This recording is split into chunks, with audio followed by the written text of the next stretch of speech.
সাইয়েদনা ইব্রাহিম আলাইহিস সালামের পা লেগেছিল একটা পাথরের উপর। আল্লাহ বলেন ওয়াত্তাখিদু মাকামা ইব্রাহিমা মুসাল্লা, তুমি ইব্রাহিমের দাঁড়ানোর জায়গাটারে মুসাল্লা বানিয়ে নাও। সুবহানাল্লাহ পড়েন। ওনার ফুটপ্রিন্ট আছে, সাইয়েদনা ইব্রাহিম আলাইহিস সালামের পায়ের ছাপ আছে ওই পাথরের উপরে। দেখেন পা লাগছে, ওই পায়ের জায়গাটা বরকতময় করে দিয়েছে কে? সাইয়েদনা ইসমাঈল আলাইহিস সালামের পায়ের লাথির ধাক্কায় জমজমের পানি বের হতে শুরু করেছে। হজ উমরায় যারা যান জমজমের পানি খান না? বিশ্বনবী বলেছেন ইন্নাহা তুআমু তুমিন ওয়া শিফাউ সুকমিন, এই জমজমের পানি দুনিয়ার সাধারণ কোনো পানির মতো নয়, এটা তুআমু তুম ওয়া শিফাউ সুকম, পৃথিবীর সব পানি শুধু তৃষ্ণা নিবারণ করে, এই জমজমের পানি শুধু তৃষ্ণাই নিবারণ করে না, তৃষ্ণাও নিবারণ করে, ক্ষুধাও নিবারণ করে। The most blessed water found in world, পৃথিবীতে পাওয়া সবচেয়ে রহমতের পানি হচ্ছে এটা। এটা রহমতের পানি, এটা বরকতের পানি।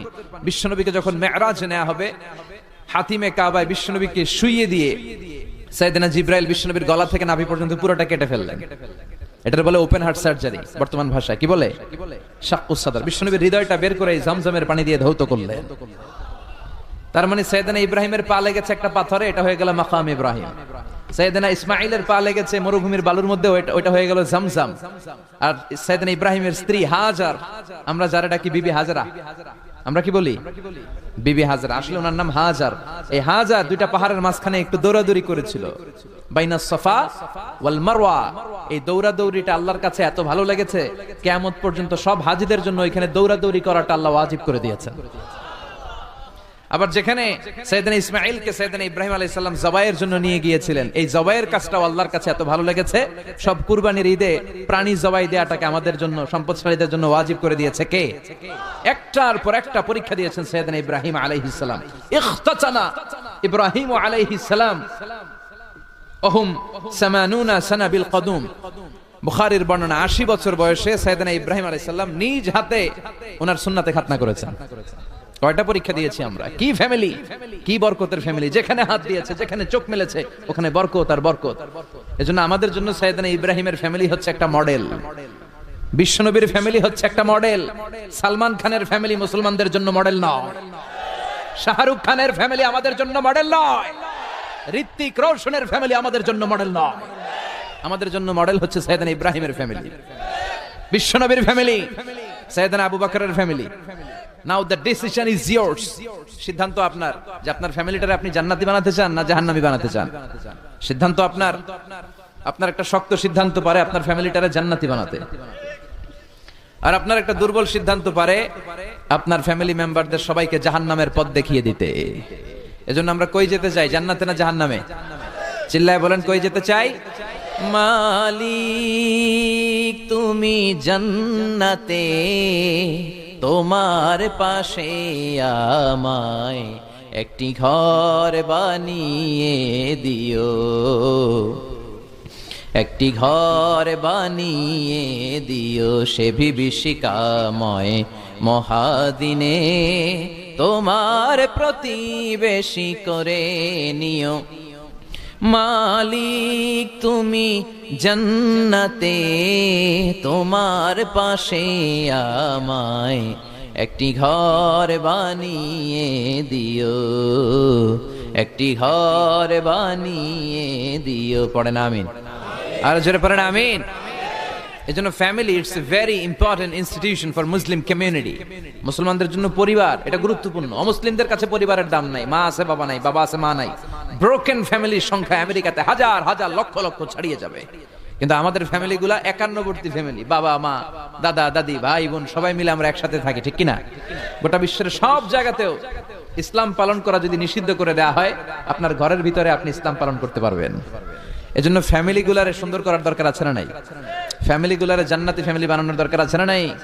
আল্লাহ আমাদের ফ্যামিলিগুলারে তুমি জান্নাতি ফ্যামিলি বানাও, আমাদের ফ্যামিলিগুলার ভেতরে তুমি ভালোবাসা দিয়ে ভরপুর করে দাও। এজন্য আমাদের ফ্যামিলিগুলার ভেতরে সব সময় থাকে ভালোবাসা। এজন্য একদিনের ভালোবাসা দিবস আমরা পালন করি না, চিল্লায় বলেন ঠিক কিনা? এজন্য আমরা ভালোবাসা দিবসকে না বলি, সব সময় কি বলি? চিল্লায় বলেন no, no to the Valentine's day.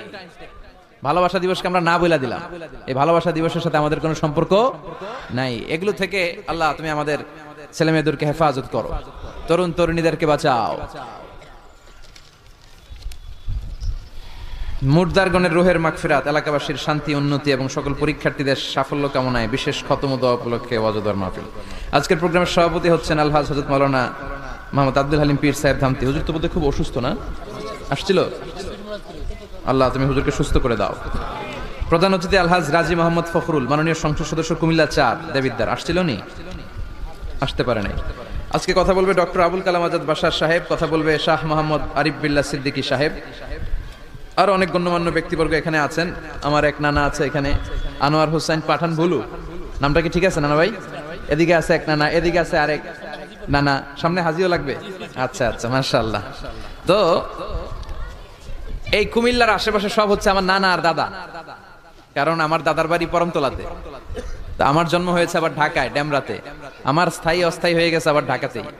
তো কুমিল্লারে ধরতেও পারি না, ছাড়তেও পারি না। দাদার বাড়ি, নানার বাড়ি, সব নানাদের জায়গা, একটা প্রাণের জায়গা। কুমিল্লার মানুষ খুবই ধর্মপ্রাণ, ধর্মভীরু। আল্লাহ তুমি কবুল করো। আমরা এখানে যেমনি একত্রিত হয়ে বসতে পেরেছি, জান্নাতেও যেন একসাথে এমনি থাকতে পারি, আল্লাহ তুমি তৌফিক দাও। আসেন আমরা আল্লাহর নামের 3টা তাকবীর দেব। রাব্বাকা ফাকাব্বির, glorify the name of your lord. তোমার রবের নামের বড়ত্বের ঘোষণা দাও। ভাগাভাগি করে দেব, কি বলেন? প্রথমে বিবাহিতরা দিবেন, তারপরে অবিবাহিতরা দিবেন, তারপরে সবাই মিলে দিবেন। কেন এরকম দেয় মিজানুর রহমান আজহারী? কেন দেয়?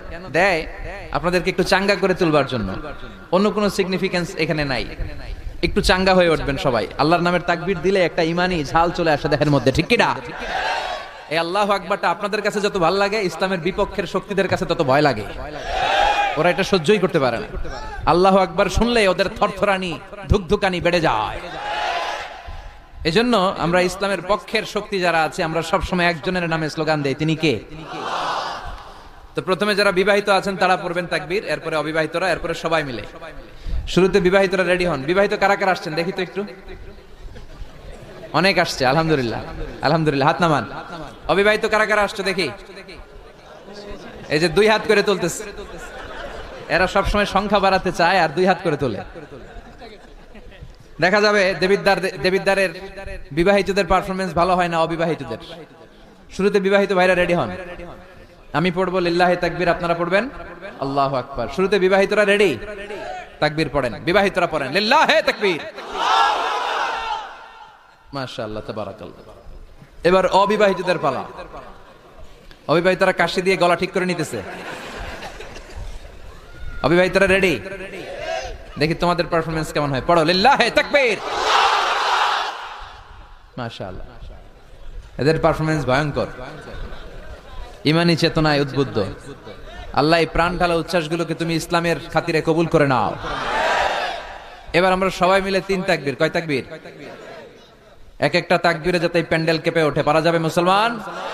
পড়েন লিল্লাহি তাকবীর, লিল্লাহি তাকবীর, লিল্লাহি তাকবীর। আল্লাহ তুমি কবুল করো। আসুন আমরা সরাসরি মহাবিশ্বয় মহাগ্রন্থ আল কোরআন আল কারীম থেকে কথা শুনি। আমি আপনাদের খেদমতে আমার খুতবার শুরুতে সূরাতু আল মুলকের একটি আয়াত তেলাওয়াত করেছি। এই আয়াতের আলোকে এই সূরাটিতে আল্লাহ তাআলা আমাদেরকে কি শিখাতে চাইলেন, জানাতে চাইলেন, কি মেসেজ দিতে চাইলেন, এগুলো আমরা নেয়ার চেষ্টা করব এবং নিয়ে আমরা যেন খেয়াল রাখতে পারি মাহফিলগুলো যেন শুধু শো ডাউন আর শো অফ না হয়। যেটাই শুনি কোরআনের যেখান থেকেই শুনেন বরকত আছে না নাই? যখন কোরআন শুনবেন রহমতের বাড়িধারা নাজিল করবে কে? একটা অক্ষর তেলাওয়াত করলে 10টা নেকি দিবে কে? একটা আয়াত তেলাওয়াত করলে জান্নাতের বিল্ডিং এক এক তলা লম্বা বানায় দিবে কে? ইকরা ওয়ারতাকি ওয়ারাতিল কামা কুনতা তুরাতিলু ফিদ দুনিয়া ফাইন্না মানজিলাতাকা ফি আখিরি আয়াতিন তাকরাউহা। এক একটা আয়াত পড়ো আর জান্নাতের বিল্ডিং এক এক তলা করে লম্বা করো। বড় বিল্ডিং হচ্ছে বুর্জ আল খলিফা, এটার কত লম্বা? খুব সম্ভবত 163 তলা লম্বা। আর দুনিয়াতে যারা কোরআন পড়ে আপনারা জান্নাতে হাজির হবেন, আপনাদের বিল্ডিং গুলো হবে কয়েক কোটি তলা লম্বা। যত আয়াত পড়ছেন তত আয়াত লম্বা। সারা জীবনে যদি 2 লক্ষ আয়াত পড়া হয়ে থাকে আপনার জান্নাতের বিল্ডিং হবে 2 লক্ষ তলা। আল্লাহ বলবেন পড় আর বিল্ডিং লম্বা কর। কি রহমতের কোরআন! পড়লে সওয়াব, ধরলে সওয়াব, শুনলে সওয়াব, তেলাওয়াত করলেও সওয়াব। এজন্য এই কিতাবটার সাথে যেন আমরা সম্পর্ক বাড়াই। Attachment, how to increase the attachment with the Holi Quran. কোরআনের সাথে আমাদের সম্পর্ক আমরা কিভাবে বাড়াতে পারি? প্রতিদিন তেলাওয়াত করতে হবে, আবৃত্তি করা জানতে হবে সহি শুদ্ধভাবে। মুসলমানদের অবস্থা এমন হয়েছে, বিশ্বের সবচাইতে নন্দিত এই কিতাবটা একটু তেলাওয়াত করবার সময়টুকু আমাদের হয় না। ব্যস্ত, we are leading very super busy life, খুব ব্যস্ত আমরা, কোরআন পড়ার সময় নাই। প্রতিদিন যেন একটু তেলাওয়াত করি। রাজি আছেন তো দেবিদ্দারের ভাইরা? প্রতিদিন একটু একটু তেলাওয়াত করা যাবে? আরেকটা কথা সব জায়গায় আমি বলি, মাতৃভাষায় এই কোরআনটাকে আপনাদের জানতে হবে। You have to know the Holi Quran, the messages of the Holi Quran in your own mother tongue, in your own language, আপনার নিজ ভাষায়। আমাদের ভাষা কি? কথা বলেন, বাংলা। এই বাংলা ভাষায় যেন আমরা কোরআন পড়ি, কোরআন শিখি। কোরআন আল্লাহ কি জানাতে চাইলেন, কি শিখাতে চাইলেন, বাংলা ভাষায় যেন আমরা এটা শিখি, আত্মস্থ করার চেষ্টা করি। দেখবেন মসজিদুল হারামে শায়েখরা যখন নামাজ পড়ায়, শাইখ আব্দুর রহমান আস-সুদাইস, উনি যখন আযাবের আয়াত পড়ে উনি কাঁদে, কাঁদে না? আবার মুসল্লিরাও পেছন থেকে কাঁদে। এর কারণ উনিও আযাবের অর্থ বুঝে, মুসল্লিরাও অর্থ বুঝে। আমাদের তারাবির নামাজে, এত মসজিদে তারাবি পড়লাম, বাংলাদেশে কোনোদিন কোন তারাবির নামাজে মুসল্লি আর ইমাম সাহেবরা কাঁদতে দেখছেন? কথা কন, কেন কান্দে না? বুঝে নাই কোন দিক দিয়ে আযাব গেল, কোন দিক দিয়ে গজব গেল, কোন দিক দিয়ে জাহান্নাম গেল, কোন দিক দিয়ে ফেরাউন আসলো, কোন দিক দিয়ে ইউসুফ জুলেখার কাহিনী গেল, একটাও বোঝা যায়?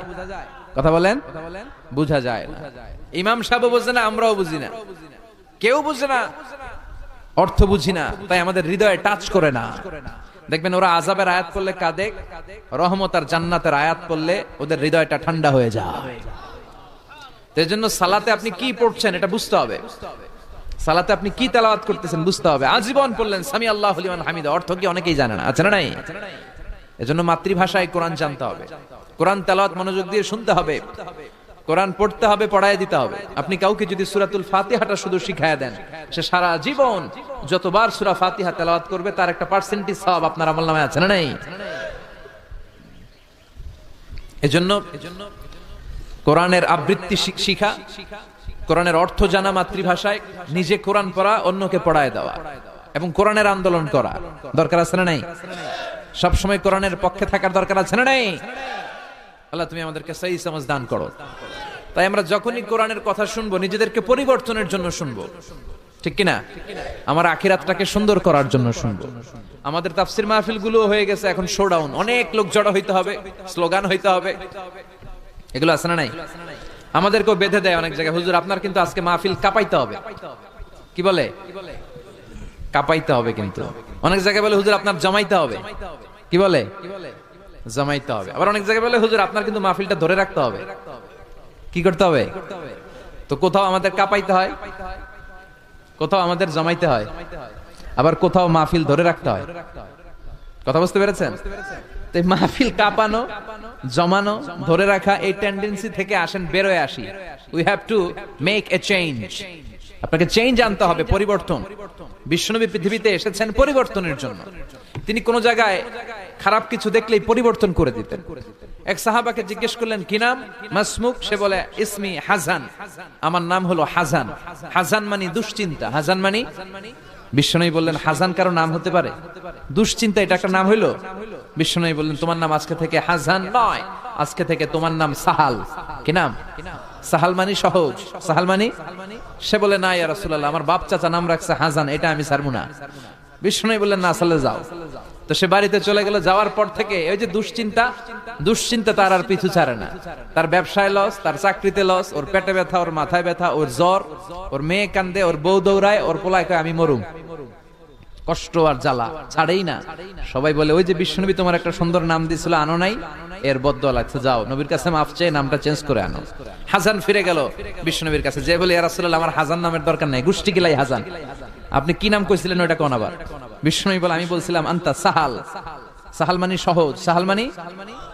বিশ্বনবীর কাছ থেকে নাম চেঞ্জ করে সাহাল নিয়ে আসলো। সাহাল বলে যেদিন থেকে আমি নাম চেঞ্জ করেছি ওই দিন থেকে আমার জীবনের সব কাজগুলো সহজ করে দিয়েছে। কে? কি নবী ছিলেন? খালি চেঞ্জ করে দিতেন, চেঞ্জ করে দিতেন। এক নারীকে জিজ্ঞেস করলেন মাসমুকি, হোয়াটস ইউর নেম? সে বলে আমার নাম আসিয়া। আসিয়া মানে অবাধ্য। বিশ্বনবী বলেন এটা একটা নাম হইলো, তোমার নাম আজকে থেকে জামিলা।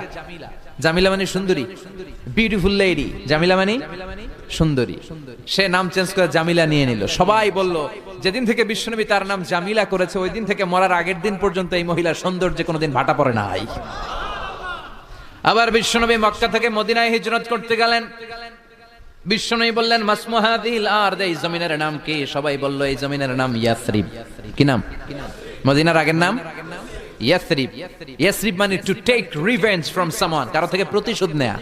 বিশ্বনবী বললেন আমি যেই শহরে থাকবো ওই শহরের নাম হবে প্রতিশোধ। How come? It's quite impossible, অসম্ভব। আমি রহমতের নবী, ওমা আরসালনাকা ইল্লা I have sent you as a mercy for the entire universe. ও নবী আমি আপনাকে গোটা বিশ্বের জন্য রহমত করে পাঠিয়েছি। রহমতের নবী যেই শহরে থাকবে ওই শহরের নাম প্রতিশোধের শহর না। আজকে থেকে এই শহরের নাম তওবা কিংবা তয়বা, পবিত্র শহর। পরবর্তীতে এই শহরের নাম করা হলো মদিনাতুর রাসূল, মদিনাতুন নবী। সুবহানাল্লাহ পড়েন। আবার বিশ্বনবী আরেক এলাকায় সফরে গেলেন। বললেন মাসমু হাযিহিল আরদ, এই এলাকার নাম কি? সবাই বলে গাদিরা। কি বলে? গাদিরা। গাদিরা মানে আরদুন লা শাজারা ফিহি ওয়ালা নাবাত, এমন শহর যে শহরে কোনো গাছ পালা লতা পাতা ঘাস জন্মায় না। বিশ্বনবী বললেন এটা একটা নাম রাখছো তোমরা গাদিরা। এই গাদিরা নামের কারণেই তো এলাকায় কোনো গাছপালা হয় না, ওই এলাকায় কোনো গাছ হবে না। বিশ্বনবী বললেন মিনাল ইয়াউম, আজকে থেকে এই এলাকার নাম গাদিরা নয়, আজকে থেকে এই এলাকার নাম আমি চেঞ্জ করে দিলাম খাদেরা। খাদেরা মানে সবুজ। খাদেরা মানে কি? বিশ্বনবী নাম চেঞ্জ করে দেওয়ার সাথে সাথে ওই এলাকায় ঘাস লতা পাতায় সবুজ শ্যামল হয়ে গেল। এজন্য পরিবর্তন লাগবে। We have to make a change. পরিবর্তন লাগবে। এই লোক দেখানো মানসিকতা থেকে আমাদের বেরিয়ে আসতে হবে। মাহফিল কাঁপানো, মাহফিল জমানো, মাহফিল ধরে রাখা, এগুলো আর কোনোদিন বলবেন? বলবেন? সব হবে আমাদের একজনের খুশির জন্য। তিনি কে?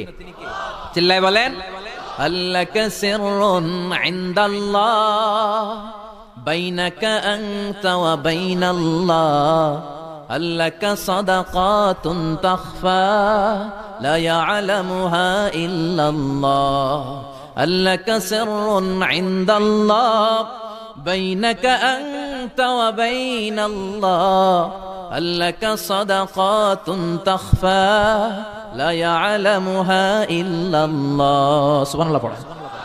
আল্লাকা সিররুন ইনদাল্লাহ বাইনাকা আনতা ওয়া বাইনাল্লাহ, তোমার আর তোমার আল্লাহর মধ্যে এমন কোন গোপন বিষয় আছে নাকি যেটা আল্লাহ ছাড়া কেউ জানে না?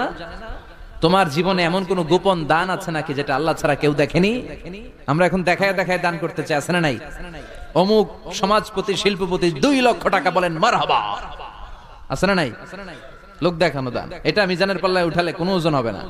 আপনি গোপনে 1 টাকা দিবেন, এটারে উহুদ পাহাড়ের সমান ওজন করে আমলনামায় তুলে দিবে কে? এজন্য সবসময় খেয়াল রাখবেন যে একজনকে আমরা দেখাতে চাই, আমরা দেখাবো একজনকে। তিনি কে? মানুষকে দেখানোর জন্য কিছু করা যাবে? আল্লাহুম্মা রযুকনা ইখলাস। আল্লাহ তুমি আমাদের ইখলাস বাড়ায় দাও। আর জোরে পড়েন আমিন।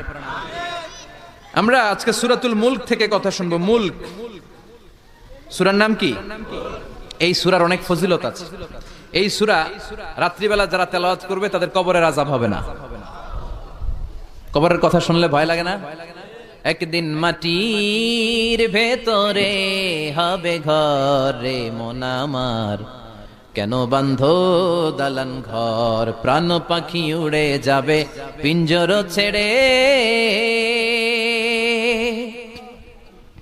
ধরা ধামে সবই রবে তুমি যাবে চলে, বন্ধু বান্ধব যত মাতা পিতা দ্বারা সুত সবই হবে তোমার পরে মন আমার, কেন বাঁধো দালান ঘর। ঠিক কিনা?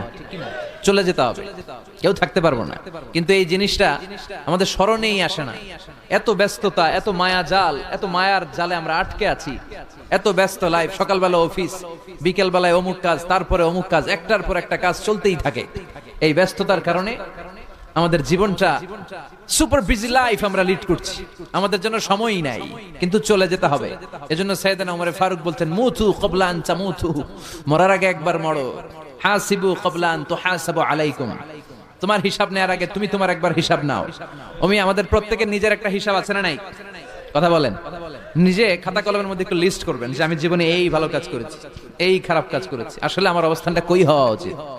নিজে খাটের মধ্যে একবার শটাং হয়ে মরার মতো শুয়ে থাকবেন, ভাববেন যে আমি মরে গেছি। ভাবেন না কি হবে, ছেলেমেয়েরা কান্না করবে, আত্মীয় স্বজন কান্না করবে, মাইকে অ্যানাউন্সমেন্ট হবে, অমুক এলাকার অমুক ভাই আমাদের মাঝে দুনিয়ায় নাই। বিশাল দেবিদ্বারের ময়দানে আপনার জানাজা হবে, খাটিয়াতে করে নিয়ে যাওয়া হবে। শুয়ে শুয়ে ভাববেন, আগে থেকে খুদে রাখা কবরে আপনাকে ফেলে বাঁশ দিয়ে উপরে মাটি চাপা দিয়ে চলে আসবে। অন্ধকার, শুধু অন্ধকার। এই অন্ধকার যেন শেষ হতে চায় না। This is the nature of life. এই তো জীবন। কথা বলেন ঠিক কিনা? এগুলো ভাবার দরকার আছে না নাই? বিশ্বনবী বললেন এই সূরাটা এমন সূরা মানিআতুন মিন আযাবিল কবর। এই সূরা মুলক যারা তেলাওয়াত করবে তাদের কবরে কোনো আযাব হবে। আজকে থেকে সূরাতুল মুলকের তেলাওয়াত করা যাবে? পারা যাবে। আসেন না নিজেদেরকে একটু পরিবর্তন করি, আসেন না নিজেদের আমলের ঝুলিতে আরো কিছু বাড়াই, নিজেদের আমলগুলোকে সুন্দর করি, নিজেদেরকে আরেকটু পরিচ্ছন্ন করি। প্রতিদিন রাতে সূরাতুল মুলক তেলাওয়াত করবেন ইনশাআল্লাহ। কইতে পারলেন না? 2 নম্বর ফজিলত শাফাআত লি সাহিবিহা। এই সূরা যারা তেলাওয়াত করবে, এই সূরা তেলাওয়াতকারীর জন্য আল্লাহর কাছে সুপারিশ করবে। 3 নম্বর ফজিলত খাসামাত আন সাহিবিহা। এই সূরাটা কিয়ামতের দিন এই সূরার তেলাওয়াতকারীর পক্ষে আল্লাহর সাথে তর্ক করবে, ডিবেট করবে। কতক্ষণ? হাত্তা আদখালাহুল্লাহুল জান্নাহ, যতক্ষণ আল্লাহ তাআলা এই লোকটাকে জান্নাতি বলে ঘোষণা না দেয়। আল্লাহ যতক্ষণ অ্যানাউন্স করবে he is from paradise, he will enter the paradise, আমার এই বান্দা জান্নাতে ঢুকবে, এই সার্টিফিকেট দেওয়ার আগ পর্যন্ত এই সূরা সামনে দাঁড়ায় আল্লাহর সাথে তর্ক করতেই থাকবে।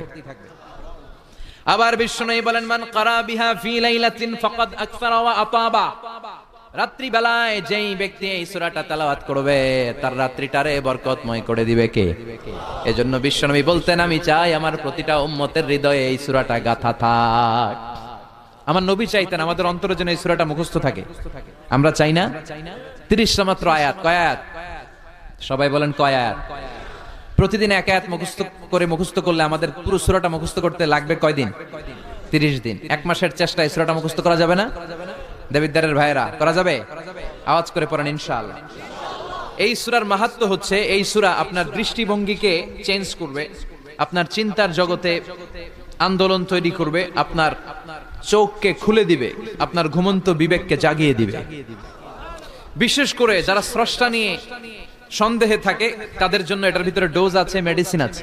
ইয়াং ছেলে পেলে অনেকে আমাদের প্রশ্ন করে হুজুর আল্লাহর নিয়ে অনেক প্রশ্ন জাগে, স্রষ্টার অস্তিত্ব নিয়ে, আখেরাত নিয়ে, কবরের জীবন নিয়ে আমাদের প্রশ্নের অভাব নাই, কারণ নাস্তিক্যবাদের ছড়াছড়ি আশেপাশে আছে না নাই? ইয়াং যারা আছে তোমাদেরকে একটা বই পড়ার সাজেস্ট আজকে আমি করে যাই। বইটার নাম অনেকে জানে, প্যারাডক্সিক্যাল সাজিদ। কি নাম? লেখক হচ্ছে আরিফ আজাদ। লেখক কে? আরিফ আজাদ। বইটার নাম প্যারাডক্সিক্যাল সাজিদ। গত 21শে বই মেলায় এটা দ্য বেস্ট সেলার হয়েছিল, এজন্য নাস্তিকদের মাথা গরম। কথা বলেন। এই বছর সে আরেকটা বের করছে, প্যারাডক্সিক্যাল সাজিদ 2। এটা গতকাল থেকে বইমেলায় পাওয়া যাচ্ছে, 21শে বইমেলায়। এই প্যারাডক্সিক্যাল সাজিদ 1, প্যারাডক্সিক্যাল সাজিদ 2 প্রতিটা যুবকের সাথে সাথে রাখার দরকার, ঠিক কিনা? It's an eye opener for you. এই সূরাটা আপনাদের জন্য আই ওপেনার, চোখ খুলে দিবে। একটু চিন্তা করলেই বুঝবেন যে নাস্তিকদের যুক্তিগুলো খুবই হালকা।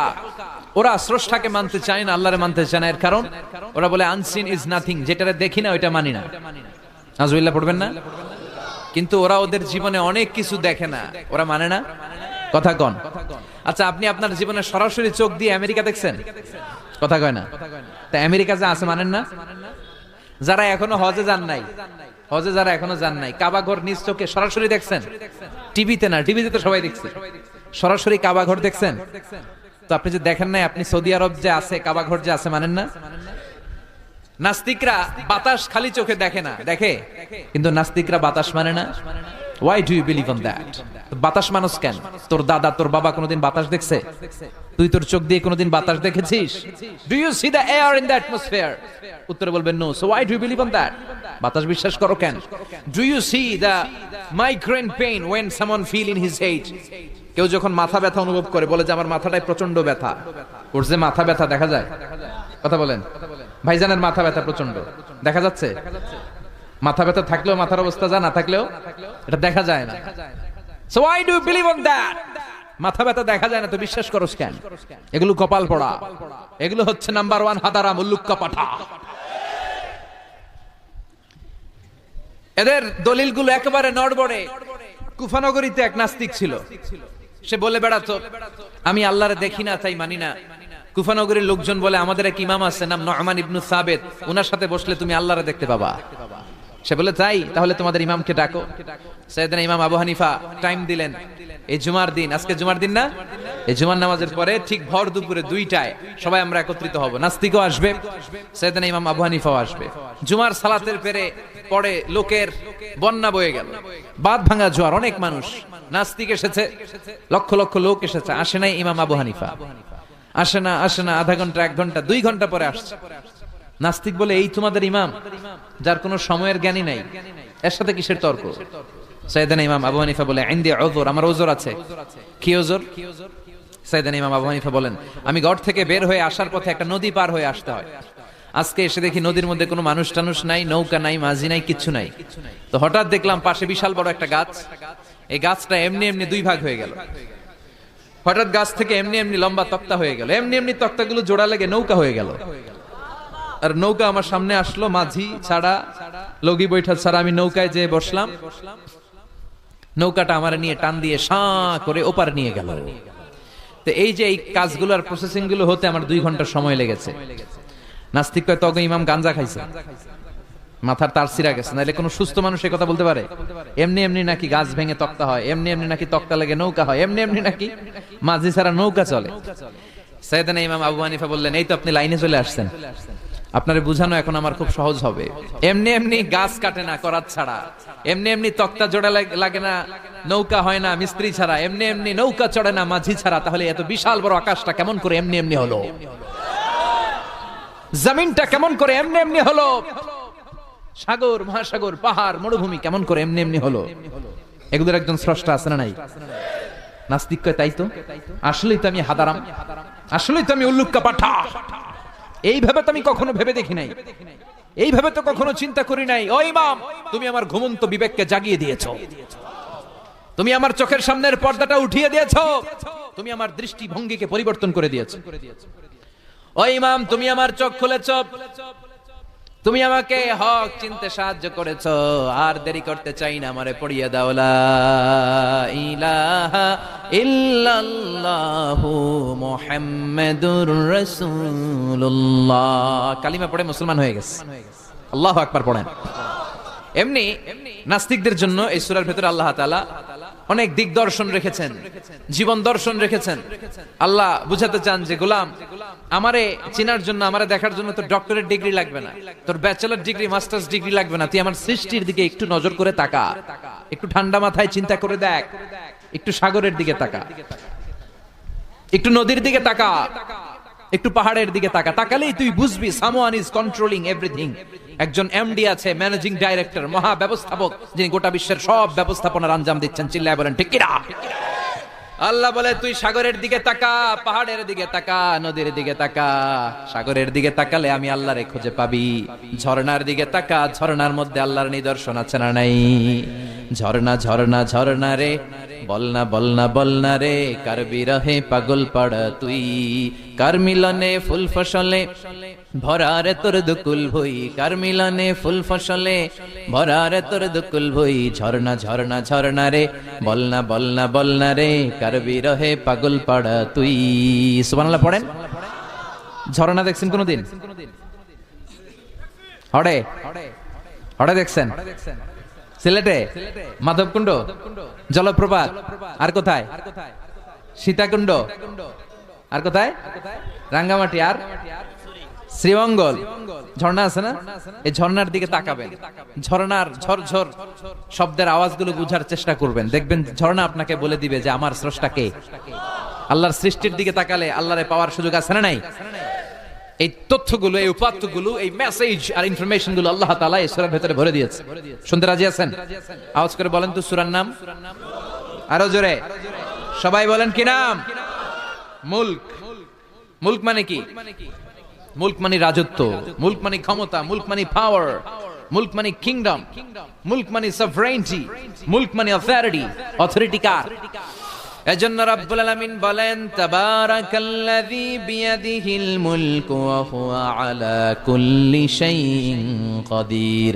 সুমহান সেই সত্তা যার হাতে ক্ষমতা, আর তিনি সকল কিছুই করতে ক্ষমতাবান, সবকিছুর উপর কর্তৃত্বশীল। চিল্লায় বলেন ঠিক কিনা? তাবারাকাল্লাযী, সুমহান তিনি, বিয়াদিহিল মুলক, যার হাতে ক্ষমতা। ক্ষমতা কার হাতে? নাকি প্রধানমন্ত্রীর হাতে, র্যাবের হাতে, পুলিশের হাতে, আমনেগো হাতে? আপনারা তো কোন ক্ষমতা সব আমগো হাতে। সকল ক্ষমতার উৎস কে? সকল ক্ষমতার উৎস আল্লাহ। কিন্তু আমরা বলে থাকি সকল ক্ষমতার উৎস জনগণ। এটা যুক্তিতে টিকে না। কি ক্ষমতা আছে আমাদের? কি ক্ষমতা আছে? কোনো ক্ষমতা নাই। মানুষকে আল্লাহ তেমন কোনো ক্ষমতাই দেয় নাই। যেটা দিছে এটার ক্ষমতা বলা যায় না। চিল্লায় বলেন ঠিক। আসল ক্ষমতার মালিক হলেন আল্লাহ।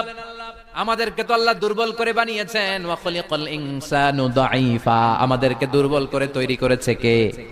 শুধু আমরাই দুর্বল না, আমি দুর্বল, আমার বাপ দুর্বল, আমার দাদা দুর্বল, আমার 14 গোষ্ঠী দুর্বল। আমরা দুর্বলের ঘরের, চিল্লায় বলেন দুর্বলের ঘরের, সেই দুর্বলের ঘরের দুর্বল কয় আমরা সব ক্ষমতার উৎস। কি ক্ষমতা আছে আমার? আজকে মাহফিলের প্যান্ডেলের পেছন থেকে বলে, কেউ যদি বলে ওঠে হুজুর সাপ, কি বলে? সব দৌড়। আমি আমার নানা করে দৌড় তুমি এদিকে দৌড়া, চাচা আপন প্রাণ বাঁচা।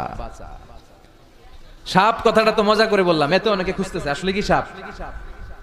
আর আসলেই যদি একটা anaconda, C snake, black mamba, king cobra, Python এসে ফস করে যদি প্যান্ডেলে একটা ঢুকতো, পাওয়া যেত কাউরে?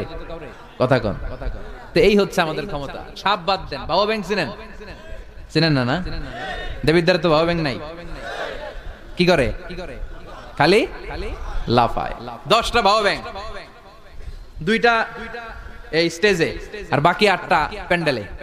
যদি ছেড়ে দেওয়া হয়, বাবা ব্যাংক আর কি লাভ দিবে? এর চেয়ে বড় লাভ দিবেন আপনারা। বাবা ব্যাংকের চেয়ে বড় লাভ দিয়ে আমরা দৌড়াইতে শুরু করব। কত অসহায় আমরা, কত দুর্বল। বল্লা পোকা, মৌমাছি আমাদেরকে কামড় দিয়ে উড়াল দেয়, এটা ধরে যে মারমু এটাও পারি না। কুত্তা আম করে কামড়াইলে আমরা কুত্তারে কামড়াইতেও পারি না।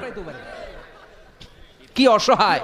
পিঁপড়া কামড় দিলে আমরা কিছু করতে পারি না। কানের ভিতরে যদি কারো পিঁপড়া ঢুকে থাকে বুঝবেন সে মজাটা কি।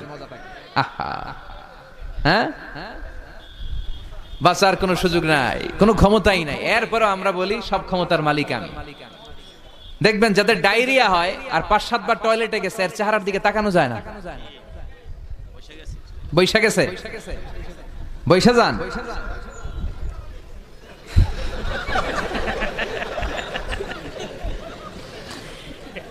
তো এই হইল আমাদের অবস্থা। 5-6 বার টয়লেটে গেলে আর ওরা দইরা দাঁড় করানো যায় না। কাই মরে যাইও, আরে সবাই মাফ করে দেন, আই আর হাইতেন না, আমি পারবো না, আমার মাফ করে দেন। পারবি না কেন? তুই না ক্ষমতার উৎস। কথা কন। আসলে আমাদের কোনো ক্ষমতা নাই, আমরা দুর্বল। আসল ক্ষমতার মালিক একজন, চিল্লায় বলতে হবে তিনি কে। আমরা যে কত দুর্বল। ন্যাচারাল ক্যালামিটি অর ডিজাস্টার যখন হয়, প্রাকৃতিক দুর্যোগ, তখন নিজের অবস্থা খেয়াল করবেন। বন্যার সময় মানুষের কি অবস্থা হয়, ঠিক কিনা? ভূমিকম্পের সময় কি অবস্থাটা হয় আমাদের? রাত 3টার দিকে যদি ভূমিকম্প হয়, দৌড়, লুঙ্গি পইরা দৌড়, লুঙ্গি ছাড়াও দৌড়, আগে জান বাঁচাও। পাগল হয়ে যায়। বাচ্চাটারে কোলে নিয়ে দৌড়াবো, না স্ত্রীকে ঘুম থেকে জাগাবো, না ভাড়াটিয়াদেরকে উঠাবো, না নিজেই ছাদের উপর থেকে লাফ দেবো। ত্রাস, ভয়, ভূমিকম্প, সবাই দৌড়। দেখবেন ভূমিকম্প হইলে বাড়িওয়ালাও দৌড়, ভাড়াটিয়াও দৌড়। নাকি ভাড়াটিয়ারা দৌড়ায়, বাড়িওয়ালারা দৌড়ায় না? কথা কন।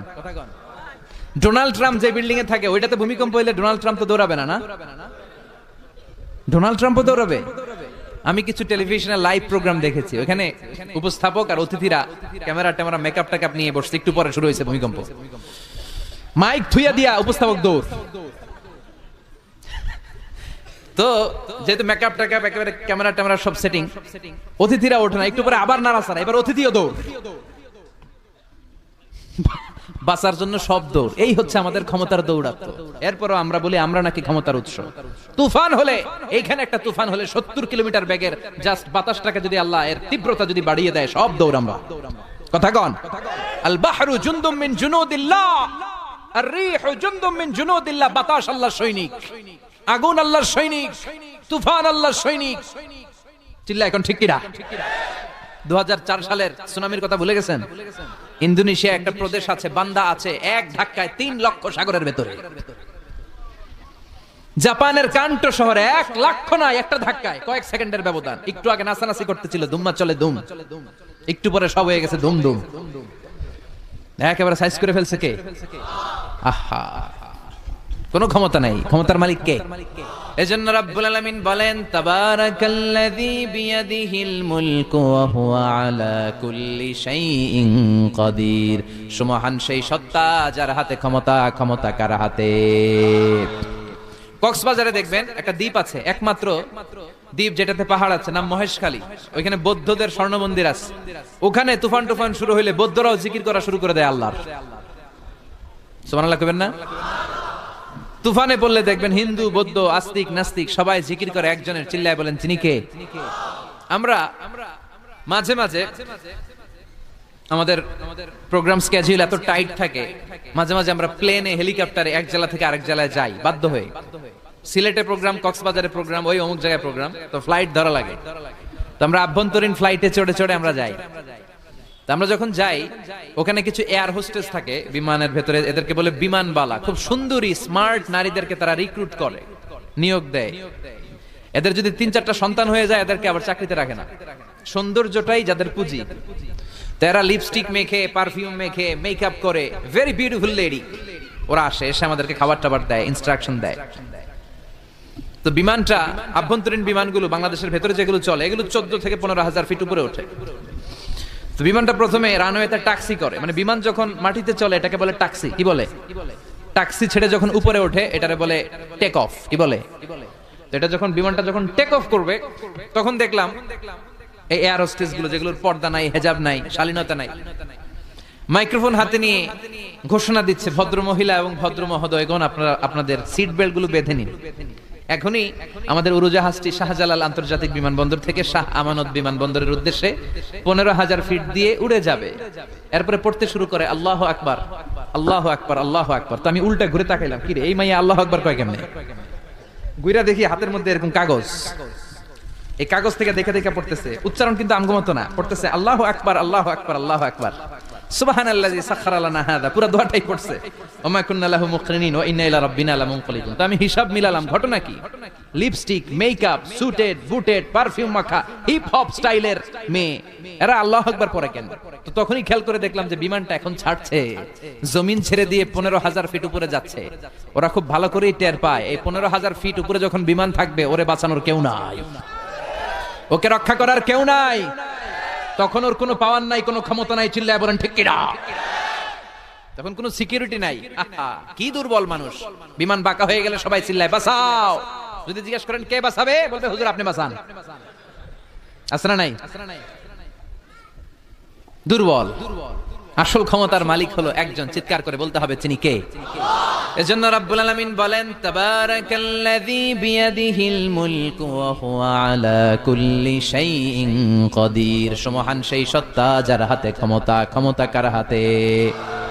আমাদেরকে আল্লাহ ক্ষমতা দিয়েছেন, ঠিক, এটা সাময়িক, লিমিটেড, তবে আনলিমিটেড ক্ষমতার মালিক কে? এই যে আমাদের মাননীয় প্রধানমন্ত্রী শেখ হাসিনা নতুন টার্মের জন্য আসছে না? কয় বছর? 5 বছর। কোন দেশে আসে 10 বছর, কোন দেশে 15 বছর। তো এই যে আল্লাহ ক্ষমতার চেয়ারে বসে, আল্লাহ আসছে কয় বছরের মেয়াদে? কথা বলেন। 50 বছর, 100? হ্যাঁ, কয়দিন থাকবে উনি? আজীবন। রাব্বুল আলামিন বলেন হুয়াল আউয়ালু ওয়াল আখিরু ওয়াল যাহিরু ওয়াল বাতিন ওয়া হুয়া বিকুল্লি শাইইন আলিম। আল্লাহ বলে আমি প্রথম, আমার আগে কেউ নাই, ঠিক কি না? ওয়াল আউয়ালু ওয়াল আখির, আমি শেষ, আমার পরে কেউ নাই। আমি প্রকাশ্য, আমি গোপন, সূচনাহীন, অতীতকাল থেকে আমি আল্লাহ ক্ষমতার চেয়ারে বসা, সীমাহীন, ভবিষ্যৎহীন, শেষহীন, ভবিষ্যৎ পর্যন্ত ক্ষমতার চেয়ারে বসে থাকবে কে? আল্লাহ বললেন আমি প্রথম, আমি শেষ। প্রথমে কে? চিল্লায় বলেন, প্রথমে কে? শেষে কে? প্রথমে আল্লাহ আল্লাহ, শেষে ও আল্লাহ আল্লাহ, আকাশে আল্লাহ আল্লাহ, জমিনে আল্লাহ আল্লাহ। সবাই পড়েন, প্রথমে আল্লাহ আল্লাহ, শেষে ও আল্লাহ আল্লাহ, আকাশে আল্লাহ আল্লাহ, জমিনে আল্লাহ আল্লাহ। নিখিল জাহান গায়ে গুণগান তার নামে গায়, আমরাও গাহি তাআলা হামদে বারি তাআলা, হামদে বারি তাআলা, হামদে বারি তাআলা। সুবহানাল্লাহ পড়েন। তিনিই প্রথম, তিনিই শেষ, তিনি চিরকাল ক্ষমতার চেয়ারে বসে থাকবেন। চিল্লায় বলেন ঠিক কিনা? আবার পৃথিবীতে অনেক দেশে দেখবেন ডেমোক্রেটিক সিস্টেমে ক্ষমতা আসে, মানে ভোটে জিতে, যেমন আমাদের দেশ। তো আল্লাহ তো ভোটে জিতে আসছে না? আল্লাহ ভোটে জিতে আসছে। অনেক দেশে মোনার্কি সিস্টেম, মানে রাজতন্ত্র, রাজার পোলা রাজা, আল্লাহর বাপ ছিল রাজা, এই জন্য আল্লাহও রাজা। এরকম আল্লাহ চিরকাল আজীবনের মেয়াদ নিয়ে তিনি ক্ষমতার চেয়ারে বসা। চিৎকার করে বলেন ঠিক কিনা? আবার পৃথিবীর অনেক দেশে দেখা যায় আন্দোলন করে সরকারকে ক্ষমতার চেয়ার থেকে নামানো যায় কি যায় না? পৃথিবীতে এরকম হয়েছে না অনেক জায়গায়? আন্দোলনের ঠেলায় সরকার কয় আমি নাই। আবার মাঝে মাঝে মিলিটারি কু হয়, সেনা বিদ্রোহ, জানেন না আপনারা? তা আমরা পৃথিবীর 700 কোটি মানুষ সবাই মিলে যদি আল্লাহর বিরুদ্ধে আন্দোলনে নেমে যায়, তাইলেই তো আল্লাহর ক্ষমতা শেষ। যাবে না? 700 কোটি মানুষ মিলে পারা যাবে না। আচ্ছা, জিন জাতি যদি বলে ও মানুষেরা তোদের সাথে আমরাও আছি, মানুষ জিন ভাই ভাই, আল্লাহর আর রক্ষা নাই, আল্লাহর গদি শেষ। আচ্ছা, ফেরেশতারাও যদি বলে ও মানুষ ও জিনেরা তোগুলোকে লগে আমরাও আছি, 3 দলীয় মহাজোট, আল্লাহর চেয়ার উল্টে যাবে নাকি? কথা বলেন। আল্লাহ বলেন ওয়ালাম ইয়াকুল্লাহু শারীকুন ফিল মুলক, আমার ক্ষমতায় কোনো পার্টনার নাই। কুলিল্লাহুম্মা মালিকাল মুলক, আমি ক্ষমতার মালিক, এই ক্ষমতা কেউ ছিনায় নিতে পারবে না। গোটা বিশ্বের সবাই মিলে যদি আমার বিরুদ্ধে আন্দোলন করিস, আমার ক্ষমতার 1 ইঞ্চিও কমবে না। চিল্লায় বলেন ঠিক কিনা? সে আল্লাহ বললেন তাবারাকাল্লাযী বিয়াদিহিল মুলকু ওয়া হুয়া আলা কুল্লি শাইইন কাদির, সুমহান সেই সত্তা যার হাতে ক্ষমতা, ক্ষমতা কার হাতে? ওয়া হুয়া আলা কুল্লি শাইইন কাদির, তিনি সব বিষয়ে ক্ষমতাবান। ফাআলুল লিমা ইউরিদ, যা চান তিনি তাই করতে পারেন। তিনি কে? তিনি পাহাড়কে দরিয়া করতে পারেন, দরিয়াকে পাহাড় করতে পারেন, ধনীরে গরিব বানাতে পারেন, গরিবরে ধনী বানাতে পারেন, সম্মানিতকে অপমানিত করতে পারেন, অপমানিতকে সম্মানিত করতে পারেন। চিৎকার করে বলেন ঠিক কিনা? তিনিই ক্ষমতার মালিক।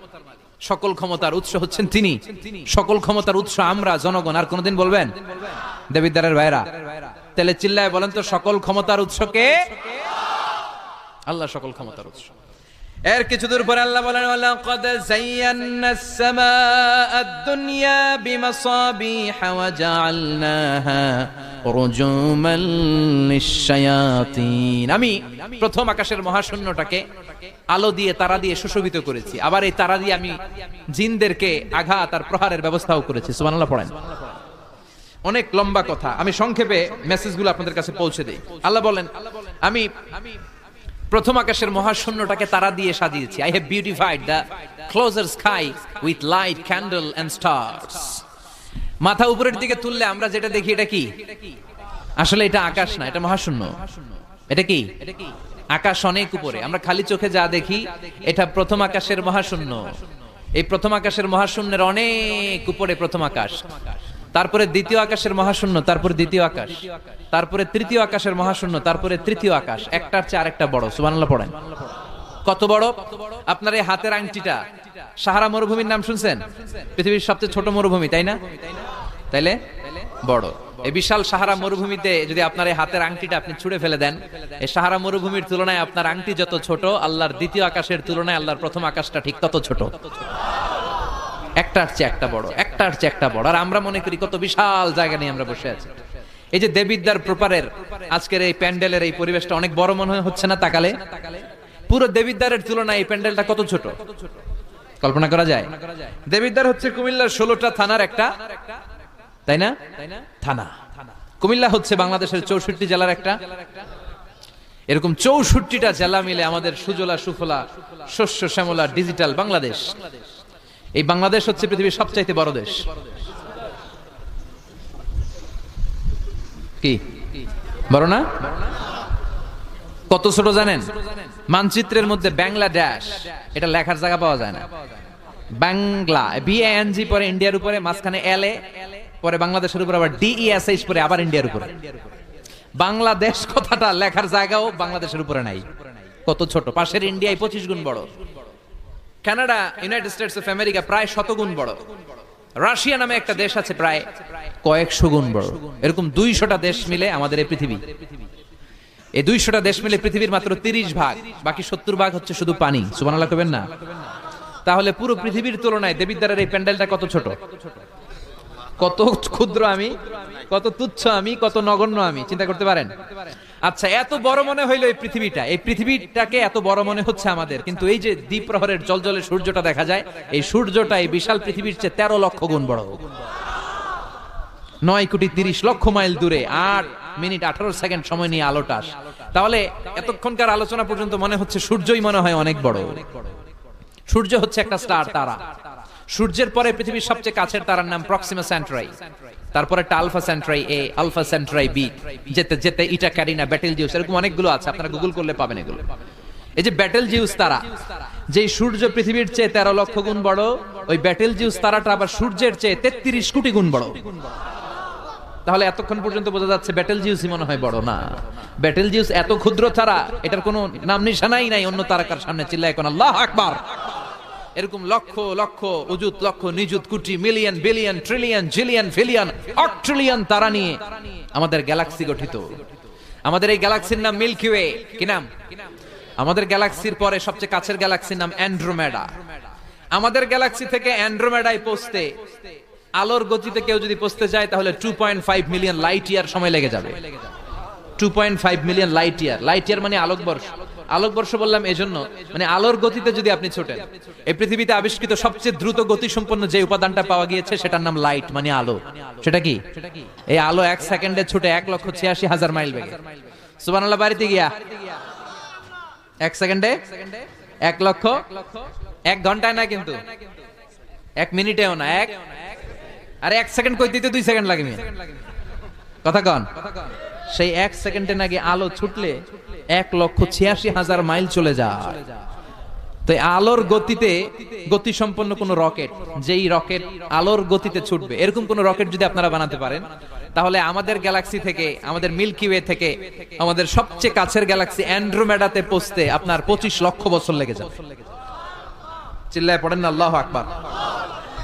এই প্রথম আকাশের মহাশূন্যটাকে এরকম তারা দিয়ে সুশোভিত করে দিয়েছে কে?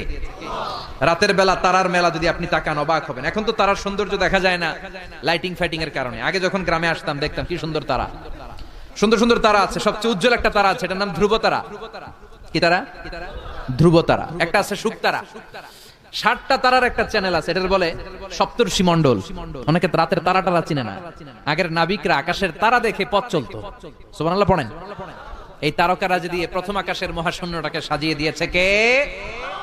এরপরে সূরার প্রথম রুকুর শেষে আল্লাহ বললেন ওয়াসিররু قولكم أو اجهروا به إنه عليم بذات الصدور ألا يعلم من خلق وهو اللطيف الخبير আল্লাহ বলেন তুমি গোপনে কিছু বলো কিংবা প্রকাশ্যে বলো, তুমি যাই বলো না কেন কথাগুলো শোনে কে? আপনি আওয়াজ করে, এই যে আওয়াজ করে আমরা কথা বলতেছি, শুনে কে?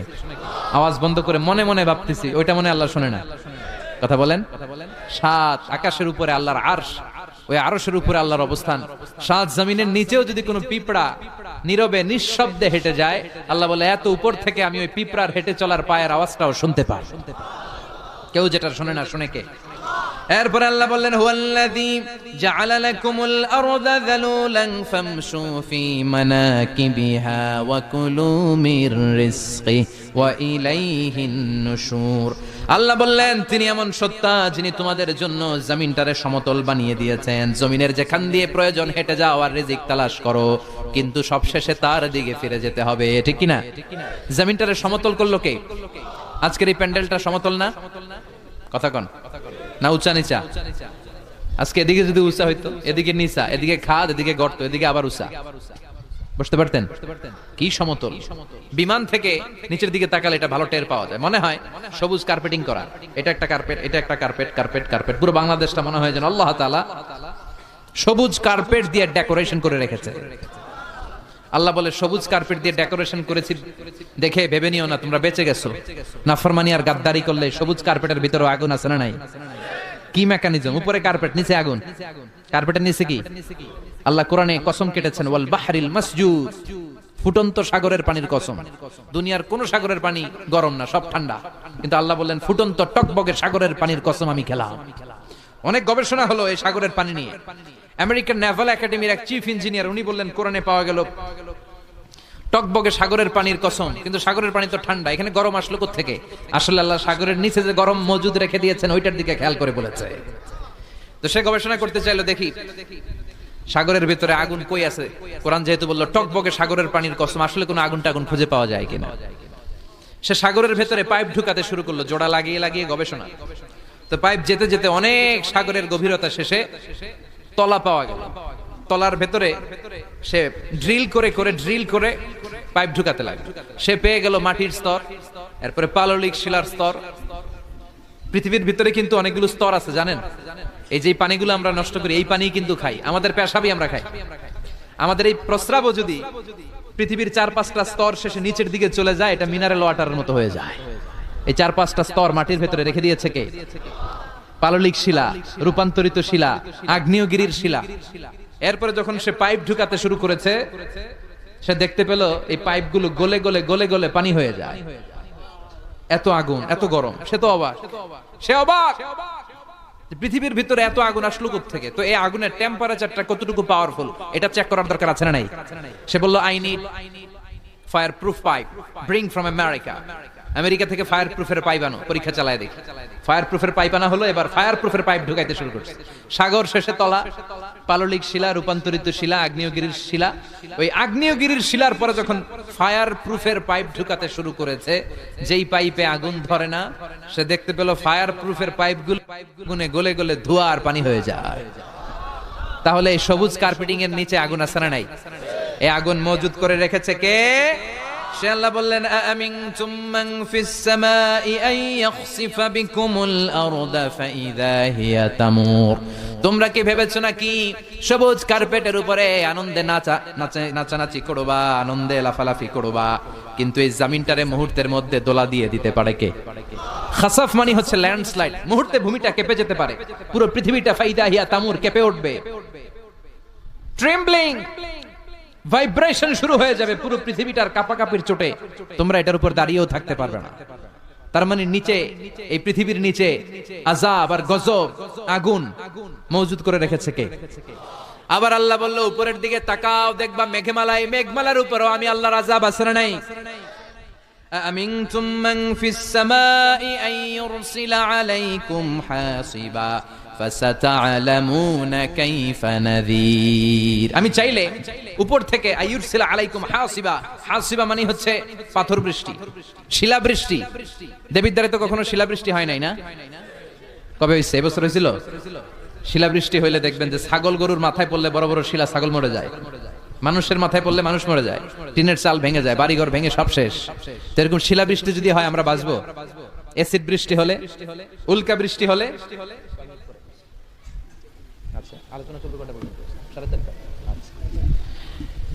উল্কা বৃষ্টি। পৃথিবীর সবচাইতে বড় সাইজের উল্কাটা পড়েছিল দক্ষিণ আফ্রিকার হোবা সিটিতে। ওটার ওজন ছিল 60 মেট্রিক টন। কয় মেট্রিক টন? কথা কন। আজকে এই প্যান্ডেলের উপরে যদি একটা পড়ে, দেবিদ্বার থানার উপরে যদি পড়ে, পুলিশ ফাঁড়ির উপরে যদি পড়ে, বঙ্গভবনের উপরে যদি পড়ে, ক্যান্টনমেন্টের উপরে যদি পড়ে, বাঁচাবে কে? Donald Trump. চিল্লায় বলেন, বাঁচাবে কে? তার মানে উপরেও আযাব, নিচেও আযাব, যে কোনো মুহূর্তে এই আযাব দিয়ে আমাদেরকে শেষ করে দিতে পারে কে? লূত আলাইহিস সালামের কওমের একটা বদখাসলাত ছিল হোমোসেক্সুয়ালিটি, সমকামিতা। আল্লাহ শাস্তি হিসেবে পুরো জমিনটারে উল্টিয়ে দিলেন। ফাজআলনা আলিয়াহা সাফিলাহা, আল্লাহ উল্টায়া ছেড়ে দিলেন, সব শেষ। ওইখানে এখন ডেড সি, আল বাহরুল মাইয়িত, মৃত সাগর, গজবের জায়গা। এই সাগরে কোনো কাকড়া নাই, চিংড়ি মাছ নাই, ব্যাঙ নাই, শ্যাওলা নাই, মাছ নাই, কিচ্ছু না। এরকম মুহূর্তের মধ্যে আযাব আর গজব দিয়ে আমাদেরকে শেষ করে দিতে পারে কে? শুধু বিশ্বনবীর দোয়ার বরকতে আমরা বেঁচে যাই। বিশ্বনবী দোয়াতে বলেছেন, আল্লাহ আমার আগের উম্মতদেরকে তুমি যেমনি আযাব দিয়ে গজব দিয়ে একবারে শেষ করে দিয়েছো, আমার গুনাহগার উম্মতদেরকে এইভাবে শেষ করে দিও না। বিশ্বনবীর দোয়ার বরকতে আমরা বেঁচে যাই। এরপর আল্লাহ বললেন, নাস্তিকরা কি মুক্ত বিহঙ্গের দিকে তাকায় না? বিহঙ্গমানি পাখি, মুক্ত পাখির দিকে তাকায় না? পাখির দিকে তাকালে পাখির রব আল্লাহরে খুঁজে পাওয়া যায়, ঠিক কি না? আওয়ালাম ইয়ারাউ ইলাত তায়রি ফাওকাহুম সাফাতিন ওয়া ইয়াকবিদনা মা ইউমসিকুহুন্না ইল্লার রাহমান ইন্নাহু বিকুল্লি শাইইন বাসীর। সুবহানাল্লাহ বলেন। পাখির দিকে নজর করলে পাখির রব আল্লাহরে খুঁজে পাওয়া যায়। আপনি পাখির দিকে তাকায় দেখেন কেমনে উড়ে, ওদেরকে শূন্যে ধরে রাখে কে? কথা বলেন না। মা ইউমসিকুহুন্না ইল্লার রাহমান, আল্লাহ ছাড়া কেউ পাখি ধরে রাখে না। এই পাখির আরবি হচ্ছে তয়ের। পাখির আরবি কি? বিমান আরবিও তয়ের। পাখি আরবি যা, বিমান আরবিও তা। এটার উপর গবেষণা করে বিমান আবিষ্কৃত হয়েছে। সুবহানাল্লাহ কইবেন না? কিন্তু আমরা করতে পারি নাই, করেছে আমেরিকান দুই ভাই। আমরা আছি ফতুয়াবাজি নিয়ে, কথা কন। আমরা আছি মারামারি নিয়ে, কার পিছনে কেমনে লেগে থাকা যায়, কারে কেমনে টাইনা নামানো যায়। একজন জিজ্ঞেস করতেছে, এত খেলা থাকতে হাডুডু বাংলাদেশের জাতীয় খেলা কেন? হাডুডু বাংলাদেশের জাতীয় খেলার নাম? তো আরেকজন উত্তরে বলতেছে, এর কারণ বাংলাদেশে কেউ উন্নতি করবে, ভালো কাজ করবে, এটা অন্যরা সহ্য করতে পারে না। উপরে উঠতে চাইলে ওরা ঠ্যাং ধরে নামাবে। এজন্য হাডুডু খেলা এই দেশের জাতীয় খেলা। হাডুডু খেলা দেখছেন? একটা সামনে যাইতে চাইলে সবাই কাবাডি কাবাডি কাবাডি কাবাডি বইলাই ওর ঠ্যাং ধরে কি করে পিছনের দিকে নিয়ে আসে, ওরা সামনে যাইতে দিবেই না। এই হচ্ছে আমাদের স্বভাব। চিল্লায় বলেন ঠিক কিনা? খালি ফতুয়াবাজি, ও খারাপ, ও খারাপ, ও কাফের, ও কাফের, ও 20 কারণে কাফের, তুই 40 কারণে কাফের। এই কাফের মারা গেলে যে কবর দেয়া হবে, কবরের উপর যে ঘাস উঠবে, ওই ঘাস যে গরু খাবে, ওই গরুর দুধ যে খাবে, ও কাফের। কথা বলেন। তো এই ফতুয়াবাজি নিয়ে থাকলে আমরা বিমান আবিষ্কার করব কেমনে? উইলভার রাইট অর উইল রাইট? দুই ভাই, আওয়ালাম ইয়ারাউ ইলা তাইরি ফাওকাহুম সাফাতিন ওয়া ইয়াকবিদুন। আল্লাহু আকবার। গবেষণা করে করে এই দুই ভাই বানিয়ে ফেলে 1903 সালে। তবে এখনকার মতো এত উন্নত বিমান না। আপনারা আজকেই গুগল করবেন যে কিভাবে ইনভেনশন অফ এরোপ্লেন আবিষ্কার হলো কেমনে, দেখবেন যে দুই ভাই পাহাড়ের মধ্যে শুয়ে শুয়ে মাসের পর মাস পাখি নিয়ে গবেষণা করেছে। আমাদের গবেষণা করার সময়টাও নাই। অন্যদের পিছনে লেগে থাকলে গবেষণার সময় থাকবে? কথা কন। এই দল ওই দলের গালি দেয়, এই দল ওরা কয় তুই ভারতপন্থী, ওই দলের কয় তাহলে তুই পাকিস্তানপন্থী। তো বাংলাদেশপন্থী কেডা? কথা কন। আমরা সাধারণ জনগণ বাংলাদেশপন্থী। চিল্লায় বলেন ঠিক কিনা? উইলভার রাইট অর উইল রাইট? দুই ভাই বানায় ফেললো বিমান। 1903 সালে বিমান আবিষ্কার হয়ে গেল। আমেরিকা এক সুবিধা করতে পারে নাই, চলে গেল ফ্রান্স। এক শহর থেকে আরেক শহরে প্রথম বিমান নামালো। পাখা নাই, ঢাকনা নাই, গ্লাস নাই, ইঞ্জিন নাই, এমন ভাবে বিমানগুলো বানিয়েছে দেখলে হাসি পায়। কিন্তু সেই বিমান আবিষ্কারের পর থেকে এটাকে ইমপ্রুভ করতে করতে, ডেভেলপ করতে করতে আজকে তারা বানিয়ে ফেলেছে বোম সুপারসনিক। সার্চ করবেন বোম সুপারসনিক, সবচেয়ে দ্রুতগামী প্যাসেঞ্জার বিমান। কি নাম? Bomb supersonic. খুব দ্রুত চলে। এর আগে চলতো কনকর্ড, সবচেয়ে দ্রুত। তো বিমান আবিষ্কারের আগে পৃথিবীর সব দেশে ছিল শুধু সেনাবাহিনী আর নৌবাহিনী। যেহেতু এখন বিমান আবিষ্কার, এখন বিমান বাহিনী আছে না নাই? এখন উপর থেকে বোমা মারে। দ্বিতীয় বিশ্বযুদ্ধে আমেরিকা 2টা বোমা মেরেছিল জাপানের 2টা শহরে, হিরোশিমা নাগাসাকিতে। লিটল বয় আর ফ্যাটম্যান মেরে জাপানের ওই 2 শহর বিরান ভূমি বানিয়ে দিয়েছে। সবগুলো মানুষ শেষ। এবং প্রায় 100 বছর ওই শহর থেকে যত বাচ্চা কাচ্চা জন্মগ্রহণ করেছে পরবর্তীতে সবগুলো বিকলাঙ্গ। একটার হাত নাই, একটার পা নাই, একটার চোখ নাই, আর একটা কথাই কইতে পারে না। এখন ড্রোন হামলা হয়, মিসাইল হামলা হয়, আবার ইদানিং কালে আমরা স্যাটেলাইটও পাঠাই উপরে। আমাদের একটা স্যাটেলাইট আছে না নাই? বাঙ্গাবন্ধু স্যাটেলাইট চ্যানেল অফ বাংলাদেশ আছে না নাই? কিছুদিন আগে নিউজে শুনলাম এটা নাকি উদাও। এটা কি আছে না গেছে? হ্যাঁ, নিউজে আসছিল যে এটা নাকি উদাও হয়ে গেছে। এটা যেন না হারায়। অনেক টাকা, আমাদের গরিব মানুষ, আমরা এদেশের কেটে খাওয়া মানুষের টাকা দিয়ে এই স্যাটেলাইট চ্যানেলকে পাঠানো হয়েছে। এটা যেন আল্লাহ হেফাজতে রাখে। আমরা চিল্লায় পড়ি আমিন। তো এই সূরাটা শেষে আল্লাহ একটা প্রশ্ন করেছে আপনাদের সবাইকে। প্রশ্ন রেখে আল্লাহ শেষ করেছে। দেখেন একটার পর একটা মেসেজ। আল্লাহ বলে মুক্ত বিহঙ্গের দিকে তাকা। কিভাবে পাখিগুলো ডানা ঝাপটায়, এগুলো তাকালেই আপনি পাখির ভিতরে পাখির রব আল্লাহরে খুঁজে পাবেন। ঠিক কিনা? সব শেষে আল্লাহ বললেন, একটা প্রশ্ন দিয়ে আল্লাহ সূরাটা শেষ করলেন। আল্লাহ বললেন, কুল আরাআইতুম ইন আসবাহা মাউকুম গাওরান ফামান ইয়াতিকুম বিমাইম মাইন। বলো দেখি সবে শুকাইয়া যদি যায় এই পৃথিবীর পানি, তাহলে হেথায় তটনির ধারা কে দিবে সবারে আনি। সুবহানাল্লাহ পড়েন। প্রশ্নটা রেখেছে কে? আল্লাহ বললেন, একদিন ঘুম থেকে উঠে দেখো টিউবওয়েলে পানি নাই, মোটর ছেড়েছ, ট্যাপ ঘুরাচ্ছ, পানি নাই, বাজারে মিনারেল ওয়াটার কিনতে গিয়েছো, পানি নাই। পানি দিবে কে? পানি সম্পদ মন্ত্রী, প্রধানমন্ত্রী, গোটা বিশ্বের সবাই মিলে 1 ফোঁটা পানি বানাতে পারে? আবার আল্লাহ বললেন, সব জায়গায় যতটুকু পানির দরকার পানির ব্যবস্থা করে দিল কে? হাযা আযবুন ফুরাত ওয়া হাযা মিলহুন উজাদ, একদিকে লোনা পানি আর একদিকে মিঠা পানি আছে না নাই? মিঠা নদীর পানি আল্লাহ তোমার মেহেরবানি। পড়েন সবাই, সুন্দর ফুল সুন্দর ফল মিঠা নদীর পানি আল্লাহ তোমার মেহেরবানি। সুবহানাল্লাহ পড়েন। আবার দেখেন একই সাগর, এই দিকের পানির এক কালার, ওই দিকের পানির আরেক কালার, মিশানা। এই দৃশ্যটা আপনারা নিজ চোখে দেখছেন নাকি? কই দেখছেন? কয় মোবাইলে? আর বেটা মোবাইলে তো সবাই দেখছে, চোখে সরাসরি দেখছেন? পদ্মা নদীতে দেখা যায়। কোথায় আছে? চাঁদপুরের মোহনাতে, মোহনাতে দেখা যায়। আমি মিশরের নীল নদ আর ভূমধ্য সাগর দেখছি, মিলে না।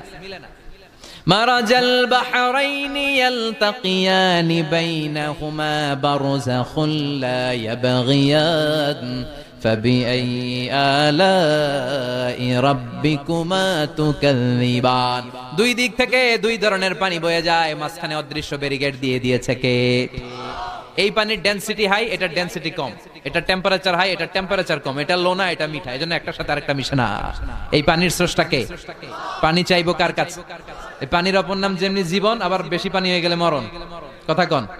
সাইয়েদনা নূহ আলাইহিস সালামের কওমকে বেশি পানি দিয়ে মানে বন্যা দিয়ে শেষ করে দিয়েছে কে? এজন্য নিচে আযাব, উপরে আযাব, চারিদিকে আযাব, চারিদিকে জুনদুম মিন জুনুদিল্লাহ, আল্লাহর সৈনিকেরা অপেক্ষা করছে। গাদ্দারি নাফরমানির মাত্রা যদি বেড়ে যায় মুহূর্তেই সব ধূলিসাৎ করে দিতে পারে কে? এজন্য ক্ষমতার মালিক আমরা, জীবনে বলা যাবে? চিল্লায় বলেন তো, ক্ষমতার মালিক কে? চাইতে হবে কার কাছে? বাঁচানোর মালিক কে? হেফাজতের মালিক কে? সুস্থ রাখার মালিক কে? সফলতা দেওয়ার মালিক কে? আমরা সব সময়ের জন্য সে আল্লাহর কাছে চাইতে পারি, সে আল্লাহর কাছে হাত পাততে পারি, সে আল্লাহর কাছে ফরিয়াদ করতে পারি, আল্লাহ তুমি তৌফিক দাও। আরো জোরে পড়েন আমিন।